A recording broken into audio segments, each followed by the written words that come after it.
नमस्कार दोस्तों, स्वागत है आपका हमारे channel exam helper job updates में।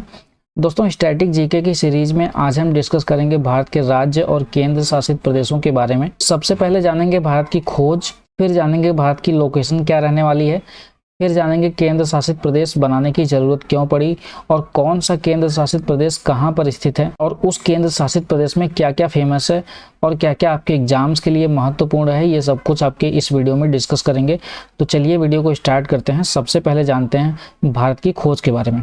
तो भारत की खोज 17 मई 1498 को वास्को डिगामा द्वारा हुई। जब वास्को डिगामा केरल राज्य के कालीकट तट पर पहुंचता है, और वास्को डिगामा देखिए समुद्र के रास्ते पहुंचता है केरल के कालीकट तट पर।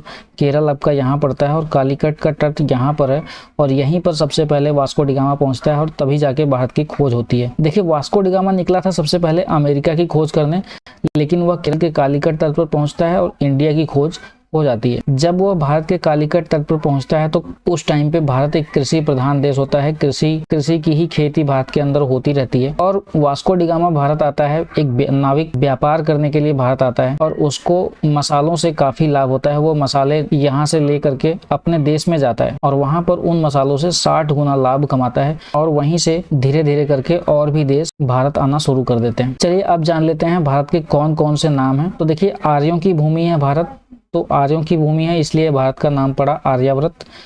यूनानियों द्वारा इंडिया नाम दिया गया। उसके अलावा पुराणों द्वारा यह जम्मू द्वीप के नाम से भी जाना जाता है इंडिया को। ईरानियों ने भारत को हिंदुस्तान कहा, और हस्तिनापुर के राजा थे भरत, उनके नाम पे भारत का नाम भारतवर्ष पड़ा है। तो भारत के कौन कौन से नाम हो गए? एक तो आपका आर्यावर्त, दूसरा आपका इंडिया, तीसरा आपका जम्मू द्वीप, चौथा आपका हिंदुस्तान और पांचवा भारतवर्ष। भारत की लोकेशन की बात करें तो देखिए, भारत उत्तर से दक्षिण और पूरब से पश्चिम तक फैला हुआ है। देखिए, उत्तर से दक्षिण की बात करें तो भारत की मुख्य भूमि के दक्षिणतम पॉइंट है यहाँ पे कैप कोमोरिन। देखिए, दक्षिणतम पॉइंट कौन सा है आपका? कैप कोमोरिन सबसे दक्षिणतम पॉइंट है। और उत्तरी पॉइंट सबसे कौन सा है? ये देखिए, इंदिरा कॉल सबसे उत्तरी पॉइंट है। तो भारत की मुख्य भूमि 8 अंश 4 मिनट कैप कोमोरिन से इंदिरा कॉल तक 37 अंश 6 मिनट तक फैली हुई है। जबकि भारत की समुद्री भूमि को ऐड कर दें, क्योंकि ये आपका अंडमान एंड निकोबार भी भारत में पड़ता है, और ये इसकी अंदर जो है सबसे लास्ट पॉइंट पड़ता है। चूंकि ये समुद्र में स्थित है, इसलिए जब मुख्य भूमि की बात आती है तो वो उसका सबसे लास्ट पॉइंट पड़ता है कैप कोमोरिन। लेकिन जब सिर्फ भारत की बात की जाए तो सबसे लास्ट पॉइंट आता है आपका इंदिरा पॉइंट। तो उत्तर में सबसे पहले देखिए स्थित है आपका इंदिरा कॉल, और सबसे भारत के दक्षिण में कौन सा स्थित है? वो आपका इंदिरा पॉइंट है। पूरब से पश्चिम की बात करें तो देखिए, पश्चिम में सबसे लास्ट पॉइंट पड़ता है आपका गौर माता, जो आपका गुजरात कच्छ में पड़ता है। 68 अंश 7 मिनट यहाँ पे एंगल बनता है। और इधर आपका अरुणाचल प्रदेश के अंदर किबीथू पॉइंट है, ये भारत का सबसे पूर्वी पॉइंट है। तो पूरब से पश्चिम तक भारत की किबीथू से गौर माता तक फैला हुआ है। देखिए, इंदिरा पॉइंट के और भी यहाँ पे नाम है। एक तो आपका पारसी पिग्मेलियन, उसके अलावा ला ही चिंग के नाम से इंदिरा पॉइंट को जानते हैं। उसके अलावा देखिए, भारत के उत्तरी बिंदु से दक्षिणी बिंदु तक टोटल डिस्टेंस, यानी ये इंदिरा कॉल से इन कैप कोमोरिन तक ये जो पूरा पॉइंट बनता है, इसके बीच की दूरी होगी आपकी 3214 किलोमीटर, और पूरब से पश्चिम की डिस्टेंस 2933 किलोमीटर, यानी ये डिस्टेंस आपकी 2933 किलोमीटर है। और इंदिरा कॉल से लेकर के कैप कोमोरिन तक आपका 3214 किलोमीटर का एरिया आपका फैला हुआ है इंडिया के अंदर। देखिए, लेटेस्ट के हिसाब से बताएं तो आपका भारत में कुल 28 राज्य और 8 केंद्र शासित प्रदेश भारत में स्थित है। केंद्र शासित प्रदेश को हमारे संविधान के अंदर भाग 8 में अनुच्छेद 239 से 242 के बीच में रखा गया है। देखिए, केंद्र शासित प्रदेश बनाने के कई आधार होते हैं। केंद्र शासित प्रदेश बनाने की जरूरत क्यों पड़ी, सबसे पहले देखिए इसको जान लेते हैं। इसमें सबसे पहला पॉइंट आता है राष्ट्रीय महत्व। देखिए, राष्ट्रीय महत्व की बात करें तो किसी राज्य की जरूरत राष्ट्र के लिए ज्यादा है, उस राज्य के लिए कम है। कहने का मतलब यह है कि दिल्ली जैसे राज्य को सबसे पहले राष्ट्र की जरूरत है, मतलब भारत की जरूरत है।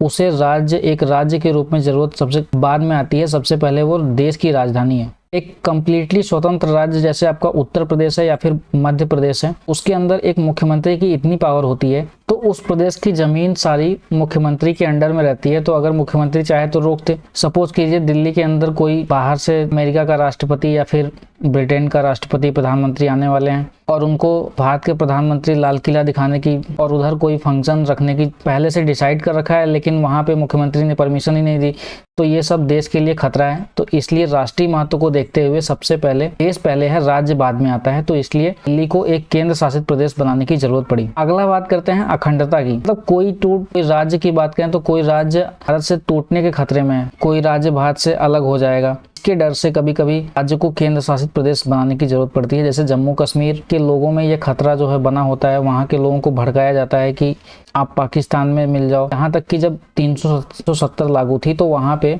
अगर कोई लड़की पाकिस्तान से शादी कर ली, पाकिस्तान के किसी लड़के से शादी कर ली थी, तो उसकी नागरिकता बनी रहती थी और उस लड़की को पाकिस्तान की भी नागरिकता मिल जाती थी, जम्मू कश्मीर की भी मिल जाती थी और उसे भारत की भी मिली रहती थी।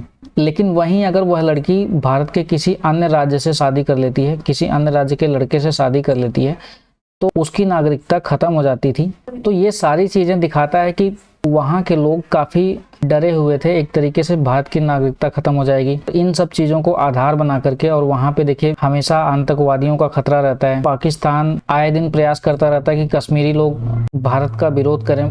तो इसकी अखंडता की डर से, टूटने के डर से जम्मू कश्मीर और लद्दाख को केंद्र शासित प्रदेश बना दिया गया। उसके अलावा देखिए विवाद हो जाए, जब दो राज्यों के बीच में विवाद हो जाए तो वहां पे केंद्र शासित प्रदेश बनाने की जरूरत पड़ती है। जैसे कि आपका चंडीगढ़ राज्य, चंडीगढ़ को एक केंद्र शासित प्रदेश बनाने की जरूरत क्यों पड़ी? क्योंकि पंजाब और हरियाणा के बीच में विवाद पड़ता रहता है। पंजाब उसे अपने अंडर शामिल करता है और हरियाणा उसे अपने अंडर शामिल करने का प्रयास करता है। तो इसके डर से दोनों में विवाद ना हो, तो उसे बाद में केंद्र सरकार ने अपने अंडर ले लिया, यानी वह आपका केंद्र शासित प्रदेश बना दिया गया और उस पर गवर्न करने का अधिकार, केंद्र शासित प्रदेश को गवर्न करने का अधिकार भारत के राष्ट्रपति को है। देखिए अगला आधार बनता है आपका संस्कृति। कभी कभी ऐसा होता है कि कहीं से आपका पांडिचेरी है, दमन और दीव, उसके अलावा दादर एवं नागर हवेली, ये ऐसे देश है। जैसे पांडिचेरी ऐसा प्रदेश है जहाँ पे वहाँ के लोग टाई पहन के घूमते हैं और वो प्रदेश आपका तमिलनाडु से सटा हुआ है। तो तमिलनाडु के लोग अक्सर आपने देखा होगा लुंगी पहन करके घूमते हैं और वहाँ के लोग टाई लगा के घूमेगा। तो दोनों के कल्चर नहीं मैच हो रहे थे, तो उस वजह से पांडिचेरी को एक केंद्र शासित प्रदेश बनाने की जरूरत पड़ी। देखिए अगला आधार बनाया जाता है आपका दूरी का, डिस्टेंस का। अंडमान और निकोबार और उसके अलावा लक्षद्वीप, यह इंडिया के सी आइलैंड पड़ते हैं। यह दोनों अलग अलग ही भारत की भूमि से अलग अलग ही स्थित हैं। देखिए आपका ये लक्षद्वीप इधर स्थित है, उसके अलावा देखिए अंडमान और निकोबार ये इधर स्थित है। तो यह भारत से काफ़ी दूर है। देखिए इधर की कल्चर और यहाँ पे काफ़ी फर्क आ जाएगा, डिस्टेंस काफ़ी दूर है, ये भी भारत से काफ़ी दूर है। तो इसलिए यहाँ पे कहीं ये भारत से अलग ना हो जाए, तो इसके लिए यहाँ पे दिल्ली से रूल करने के लिए सरकार अपने आदमी को भेजती है ताकि यहाँ के लोग की जितनी भी ज़रूरत हो वो आपकी दिल्ली से गवर्न हो सके। यहाँ पे कुछ भी बनवाना, रोड बनवाना है या फिर कोई भी विकास का काम करना है, तो वो सारी चीज़ें जो गवर्न होती हैं वो आपकी दिल्ली के अंदर से होती हैं। तो यहाँ पर भी केंद्र शासित प्रदेश बनाने की ज़रूरत पड़ी डिस्टेंस की वजह से। दोस्तों आपने देखा होगा कहीं कहीं केंद्र शासित प्रदेश में प्रशासक काम करते हैं और कहीं कहीं आपके उपराज्यपाल यानी लेफ्टिनेंट गवर्नर काम करते हैं। कहाँ पर प्रशासक और कहाँ पे उपराज्यपाल होते हैं, इसका भी एक आधार होता है। ये उसके लिए भी कुछ आधार बनाया गया है। देखिए जहाँ पे कम जनसंख्या और कम क्षेत्रफल रहेगा वहाँ पे प्रशासक गवर्न करेगा। और प्रशासक एक कौन होता है? प्रशासक आपका रिटायर्ड ऑफिसर होता है, IAS ऑफिसर, IPS ऑफिसर, वही उन केंद्र शासित प्रदेश में गवर्न करता है। वहाँ की जनसंख्या कम होती है, वहाँ का क्षेत्रफल कम होता है, तो वहाँ पे एक प्रशासक काम कर सकता है। जैसे कि आपका दमन और दीव, उसके अलावा दादर नगर हवेली, ये आपका एक ही केंद्र शासित प्रदेश पड़ता है। काफ़ी लंबा नाम है, सबसे बड़ा लंबा नाम यही है। यहाँ पे एक प्रशासक शासन करता है। उसके अलावा देखिए लक्षद्वीप, इसके अंदर भी एक प्रशासक शासक करता है। और चंडीगढ़ के अंदर यहाँ पे भी एक प्रशासक रखा गया है जो कि भारत के राष्ट्रपति के अंदर चुने जाते हैं और वही वहाँ का शासन करते हैं। देखिए दमन और दीव को इस मैप में देखते हैं। देखिए गुजरात के अंदर ये आपका दीव पड़ता है, ये वाला एरिया, ये एक पॉइंट है, ये दीव पड़ता है। उसके अलावा देखिए दमन ये वाला एरिया पड़ता है, ये काफ़ी इससे दूर है। और उसके अलावा देखिए नागर हवेली इधर है। तो इन सबको मिला करके एक प्रदेश, एक केंद्र शासित प्रदेश बना दिया गया और यहाँ पे एक प्रशासक बैठा दिया गया केंद्र सरकार द्वारा, जो कि दिल्ली के हिसाब से यहाँ पे गवर्न करेगा, यहाँ पे रूल करेगा। देखिए अब बात करते हैं लेफ्टिनेंट गवर्नर यानी उपराज्यपाल की। उपराज्यपाल जहाँ पे भी होगा वहाँ पे विधानमंडल और मुख्यमंत्री जरूर होता है, और उपराज्यपाल वहीं पे बनाने की जरूरत पड़ी जहाँ पे ज़्यादा जनसंख्या हो और बड़ा क्षेत्रफल हो, यानी उस केंद्र शासित प्रदेश का क्षेत्रफल काफ़ी बड़ा है और वहाँ पे जनसंख्या ज़्यादा निवास करती है, तो उसके हिसाब से वहाँ पे उपराज्यपाल नियुक्त करने की जरूरत पड़ी। देखिए ऐसे कौन कौन से प्रदेश है जहाँ पे उपराज्यपाल हैं। एक तो है आपका जम्मू कश्मीर, उसके अलावा लद्दाख, तीसरा आपका दिल्ली, पांडिचेरी और उसके अलावा अंडमान और निकोबार। देखिए सबसे पहले डिस्कस करेंगे हम लक्षद्वीप के बारे में। लक्षद्वीप की स्थापना कब हुई थी? 1 नवंबर 1956 को लक्षद्वीप की स्थापना हुई थी। देखिए ये आपका पूरा इंडिया लगता है और इंडिया से ये अलग स्थित है। ये आपका लक्षद्वीप इधर स्थित है, अरब सागर के अंदर ये स्थित है लक्षद्वीप। इसके क्षेत्रफल की बात करें तो सिर्फ और सिर्फ 32 किलोमीटर, 32 वर्ग किलोमीटर इसका टोटल क्षेत्रफल होने वाला है। तो काफी कम क्षेत्रफल है, काफी छोटा एरिया है। इतने में तो एक जिला भी, नॉर्मल जिला देखा जाए तो लगभग इससे ज्यादा एरिया का एक जिला ही होता है। और इस लक्षद्वीप की राजधानी की बात करें तो कवरत्ती इसकी राजधानी है। यहाँ पे प्रशासक कौन है? अभी फिलहाल प्रफुल्ल पटेल यहाँ के प्रशासक हैं। और आधिकारिक भाषा की बात करें तो यहाँ पे मलयालम और अंग्रेजी भाषा बोली जाती है। एक ही जिला इसके अंदर स्थित है। सबसे बड़ा शहर की बात करें तो अंदरोत यहाँ का सबसे बड़ा शहर है।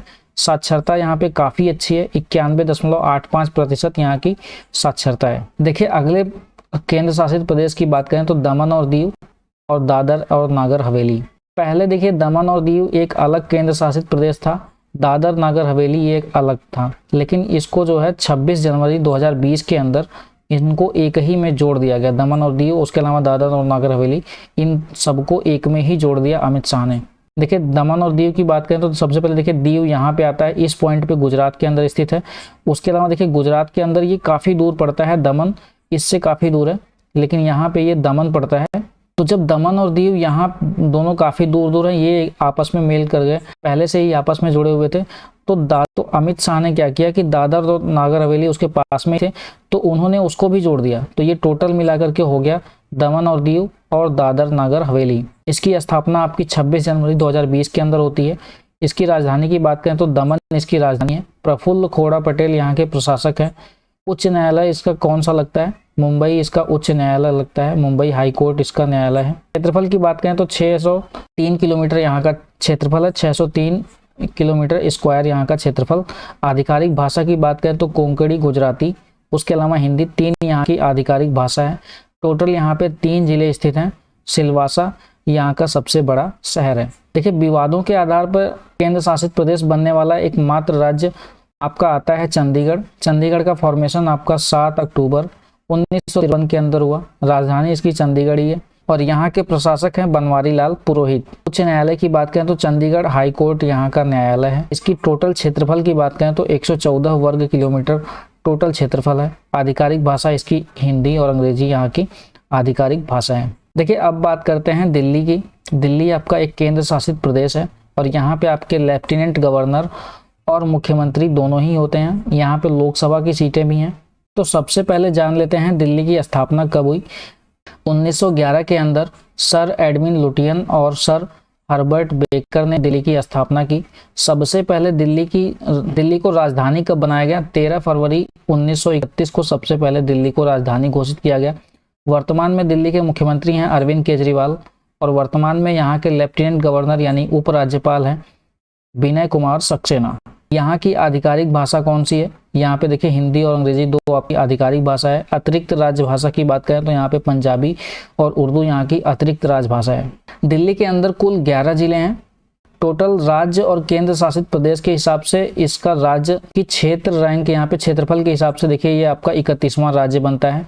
कुल विधानसभा सीट की बात करें तो 70 विधानसभा सीट हैं, जिसमें से 62 सीट फिलहाल आम आदमी पार्टी के केजरीवाल के पास है और उनकी यहाँ पे सरकार है। टोटल लोकसभा सीट की बात करें तो यहाँ पे टोटल 7 लोकसभा की सीटें हैं। राज्य पशु यहाँ का नीलगाय, राज्य पक्षी गौरैया, गुलमोहर यहाँ का राज्य का वृक्ष है।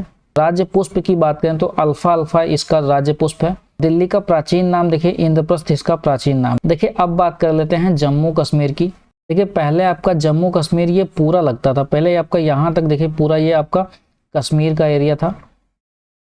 इधर देखिए आपका जम्मू लगता था, ये आपका पूरा एरिया पहले जम्मू कहलाता था और इधर आपका कश्मीर था। उसके अलावा देखिए इधर लद्दाख था, इधर का एरिया आपका लद्दाख था। और इसी कश्मीर में विवाद होता था, इसी कश्मीर में बार बार आतंकवादी घुस जाते थे और यहाँ पे ही हमेशा युद्ध चलता रहता था। भारत और पाकिस्तान के बीच में हमेशा लड़ाइयाँ चलती रहती थी। लेकिन इसी को देखते देखते भारत सरकार ने इसको पूरा यूनियन टेरिटरी बना दिया, जम्मू कश्मीर और लद्दाख दोनों को ही। और ये पूरा का पूरा एरिया आपका लद्दाख के अंदर कर दिया और जम्मू को जम्मू और कश्मीर कर दिया और कश्मीर को बेसिकली आपका लद्दाख के अंदर शामिल कर दिया गया। दोस्तों अभी भी बात करें तो देखिए लद्दाख के अंदर का ये भाग आपका अक्साई चाइना का था। इसके अंदर आपका चाइनीज लोगों का कब्जा है। एक ना एक दिन इसको भी भारत अपने अंदर शामिल जरूर करेगा। और इधर आपका पीओके है, यानी पाक ऑक्युपाइड कश्मीर। इधर का एरिया आपका पाक ऑक्युपाइड कश्मीर है। ये दोनों ही पीओके और पीए अक्साई चाइना दोनों ही इंडिया का ही पार्ट है, लेकिन अभी ये एक तरफ से ये पाकिस्तान का कब्जा है और इधर आपका चाइना वाले लोगों का कब्जा है। लेकिन नए मैप की बात करें तो ये आपका लद्दाख इस तरीके से बनेगा और जम्मू कश्मीर आपका ये वाला राज्य बनेगा। तो ये आपका नया मैप है। जम्मू कश्मीर को छोटा कर दिया गया और लद्दाख को काफी बड़ा राज्य बना दिया गया। चलिए अब पहले बात कर लेते हैं जम्मू कश्मीर के स्थापना वर्ष की। तो 14 मई 1954 के अंदर जम्मू कश्मीर की स्थापना होती है। लेकिन जम्मू कश्मीर को एक केंद्र शासित प्रदेश बना दिया गया 31 अक्टूबर 2019 के अंदर। यहाँ पे टोटल जिले की बात करें तो 22, यहाँ पे टोटल कुल जिले 22 हैं। विधानसभा की सीट्स की बात करें तो यहाँ पे 89 विधानसभा की सीट, विधान परिषद की यहाँ पे 36 सीटें। और यहाँ का देखिए राजकीय पंछी की बात करें तो कालिज फिजेंट, देखिए ये आपका मैप में ये पंछी है, यहाँ का ये राजकीय पक्षी है। और जम्मू कश्मीर फेमस किस चीज के लिए है? यहाँ के कश्मीरी केसर और कश्मीरी कालीन के लिए ये काफी फेमस है। उसके अलावा देखिए नवरोज पर्व यहाँ पे मनाया जाता है। एक तो ट्यूलिप पर्व मनाया जाता है, शिकारा महोत्सव। नवरोज, ट्यूलिप और शिकारा महोत्सव ये यहाँ के फेमस पर्व हैं, फेमस त्योहार हैं। देखिए अगले केंद्र शासित प्रदेश की बात करें तो लद्दाख। लद्दाख का भी फॉर्मेशन आपका 31 अक्टूबर 2019 के अंदर होता है। यहाँ की राजधानी की बात करें तो लेह और कारगिल यहाँ की राजधानी है। दो ही कुल जिले हैं, एक तो लेह और दूसरा आपका कारगिल। यहाँ के उपराज्यपाल की बात करें तो राधा कृष्ण माथुर यहाँ के उपराज्यपाल हैं। हाई कोर्ट यहाँ पे जम्मू और कश्मीर का ही लगता है। और यहाँ पे एक फेमस नदी है, सुरु नदी यहाँ की काफी फेमस नदी है। देखिए लद्दाख को भारत का मुकुट कहा जाता है क्योंकि ये सबसे ऊपर का राज्य स्थित है और इससे भारत की सुंदरता बढ़ती है लद्दाख से। देखिए अगले केंद्र शासित प्रदेश की बात करें तो आता है आपका पुडुचेरी। पहले इसका नाम था पांडिचेरी, बाद में इसका नाम कर दिया गया पुडुचेरी। स्थापना वर्ष की बात करें तो 1 नवंबर 1954 को इसकी स्थापना होती है। इसकी कैपिटल भी आपकी पुडुचेरी ही है और यह आपका कई राज्य में फैला हुआ। देखिए केरल के अंदर ये आपका माहे जिला लगता है, एक इधर पड़ता है, एक तो ये आपका एक नीचे पड़ता है और इधर ये आपका पड़ता है यमन। देखिए ये आपका माहे है, दूसरा यहाँ पे यनम और ये आपका पुडुचेरी और उसके अलावा ये कराईकल। टोटल इसके 4 जिले हैं और चारों आपके अलग अलग राज्य के अंदर स्थित है। देखिए आपका ये आपका माहे जिला केरल के अंदर स्थित है। तो काफी इनकी संस्कृति भारत से अलग थी। यहाँ पे आपका फ्रांसीसियों का कब्जा था। बेसिकली आपको पता है केरल और उसके अलावा तमिलनाडु के लोग लुंगी और शर्ट पहन के घूमते थे और यहाँ के लोग माहे और पुडुचेरी के लोग, यनम के लोग, ये लोग आपके टाई लगा के घूमते थे। तो इनकी संस्कृति अलग थी। तो टूट जाने के डर से, इनकी संस्कृति अलग होने के डर से, ये कहीं भारत से अलग ना हो जाए, इसके डर से इन्हें केंद्र शासित प्रदेश के रूप में शामिल कर लिया गया और इस केंद्र शासित प्रदेश का नाम पुडुचेरी रख दिया गया। यहाँ के उपराज्यपाल की बात करें तो तमिलिसाई सुंदरराजन यहाँ की उपराज्यपाल हैं। उसके अलावा यहाँ के मुख्यमंत्री की बात करें तो एन रंगास्वामी यहाँ के मुख्यमंत्री हैं। हाई कोर्ट लगता है मद्रास हाई कोर्ट। लोकसभा की 1 सीट, उसके अलावा राज्यसभा की 1 सीट है। राजकीय पंछी यहाँ का कोयल और राजकीय पशु यहाँ की गिलहरी है। देखिए अब बात कर लेते हैं अंडमान और निकोबार द्वीप समूह की। अंडमान और निकोबार द्वीप समूह ये आपका भारत से अलग पड़ता है, भारत के मुख्य भूमि के क्षेत्रफल से काफी अलग है। ये आपका इधर पड़ता है, ये वाला एरिया पूरा आपका अंडमान और निकोबार का द्वीप समूह इधर लगता है। स्थापना वर्ष की बात करें तो 1 नवंबर 1956 के अंदर इसकी स्थापना होती है। पोर्ट ब्लेयर यहाँ की राजधानी। कुल जिलों की बात करें तो टोटल 3 जिले यहाँ के हैं। यहाँ के उपराज्यपाल की बात करें तो एडमिरल देवेंद्र कुमार जोशी यहाँ के उपराज्यपाल हैं। कलकत्ता हाई कोर्ट यहाँ का हाई कोर्ट लगता है।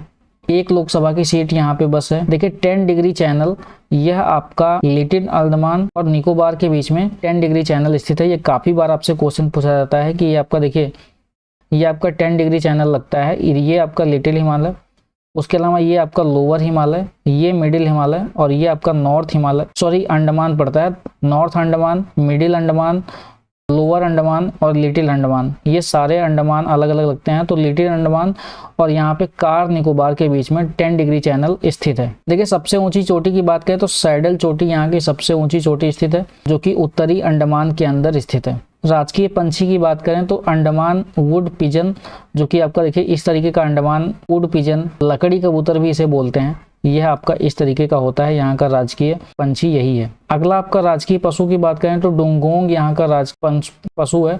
डुंगोंग की बात करें तो देखिए डुंगोंग इस तरीके का ये पशु होता है, यह आपका डुंगोंग पशु है। उसके अलावा देखिए अंडमान निकोबार की बात करें तो रास द्वीप का नाम बदल करके नेताजी सुभाष चंद्र बोस के नाम पर इसको बोस द्वीप समूह कर दिया गया। यह आपका रॉस द्वीप है और इसका नाम बोस द्वीप कर दिया गया। तो ये थे आपके सारे केंद्र शासित प्रदेश, उसके अलावा इंडिया की खोज के बारे में। फिलहाल के लिए दोस्तों वीडियो में इतना ही। Thank you for watching this video and please subscribe to our YouTube channel.